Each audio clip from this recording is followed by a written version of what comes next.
Hola, amiguito salesiano, ¿cómo estás? Bienvenido. El día de hoy te voy a indicar patrones. Quiero que estés bien atento. Un patrón es la repetición de una colección de objetos ordenados de acuerdo con un criterio, que puede ser forma, color, tamaño, y que deben repetirse varias veces según la forma de la secuencia. ¿Sí? Por ejemplo, mira en el primer ejemplo que tenemos. Rojo, amarillo, verde. Y lo volvemos a repetir. Rojo, amarillo, verde. Muy bien, yo sé que tú eres un niño y una niña muy inteligente y que ya sabes cómo hacer un patrón. Ahora, muy bien, estás observando unos lindos animalitos. Ahora, cada animalito tiene un sonido. Por ejemplo, la vaca, mu, el chanchito, oi, oi, el pollito, pío, pío, pío, el perrito, go, go, go, go, la abeja, buzz, y la oveja, ve.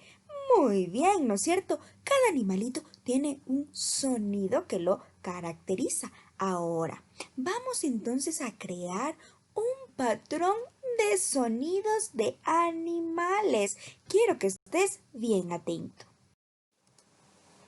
En el primer ejemplo, yo escogí, número 1, una vaca. Y número 2, muy bien, un chanchito. Entonces, mis sonidos para este patrón van a ser mu y oin. Muy bien, vamos a ver entonces nuestro patrón. Primero, voy a hacer el patrón diciendo los animales. Por ejemplo, vaca, chanchito, vaca, chanchito. Ah, muy bien, pero ahora voy a hacer el patrón solo con el sonido de cada animal.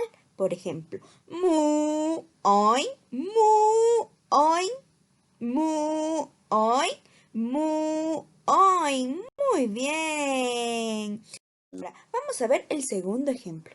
En el segundo ejemplo hemos escogido guau, guau, guau, guau, guau y bzzz. Ahora, vamos a hacer el segundo patrón.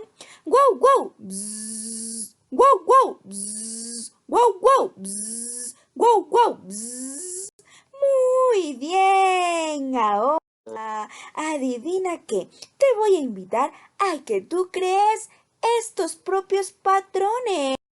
Te invito a que escojas un animalito, dos animalitos, ¿sí? Dos animalitos que tengan su propio sonido y que crees el patrón. Atentísimos.